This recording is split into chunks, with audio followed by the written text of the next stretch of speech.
dès 21h10, ce dimanche 19 février 2023, C8 diffusera Au bout des doigts, un film dramatique avec Lambert Wilson et Jules Benchetrit.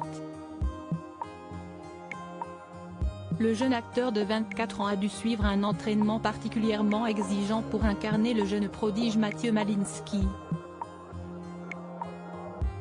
Jules Benchetrit a vécu un véritable drame à l'âge de 5 ans.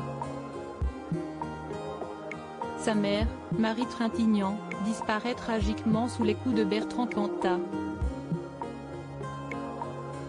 Le chanteur de Noir Désir la frappe jusqu'au drame, et le 1er août 2003, l'actrice décède à l'hôpital, laissant derrière elle 4 enfants, Roman, Paul, Léon et Jules.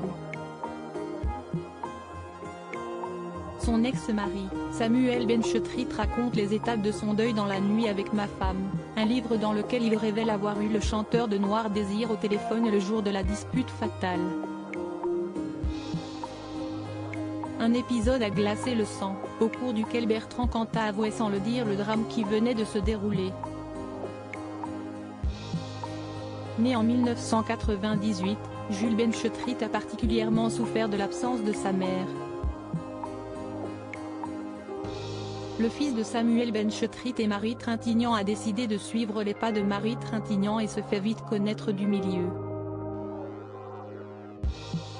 En 2019, son rôle dans Au bout des doigts, réalisé par Ludovic Bernard, lui vaut d'être inclus dans la liste des 34 révélations des Césars.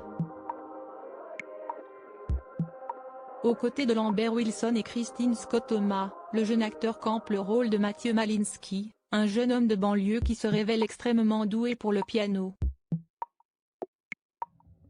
L'entraînement intensif pour incarner un virtuose du piano. Pour incarner ce rôle de virtuose du piano, Jules Benchetrit a dû suivre un entraînement exigeant et intensif.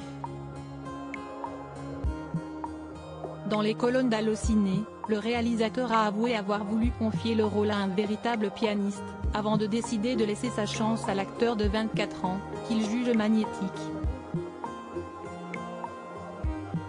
Pour incarner ce rôle à César, Jules Benchetrit s'est entraîné au piano 3 heures par jour avec la pianiste Jennifer Fichet. Il s'agissait pour Jules d'acquérir la bonne gestuelle, la bonne posture des mains sur le clavier. Il fallait qu'il s'approprie tout cela, a confié Ludovic Bernard, dans le dossier de presse du film. Il l'a merveilleusement retranscrit. Quand on l'a découvert à l'écran, Jennifer Fichet était en larmes du début à la fin. On y croit totalement, s'est réjoui le cinéaste, fier de son travail. On a hâte de voir le résultat.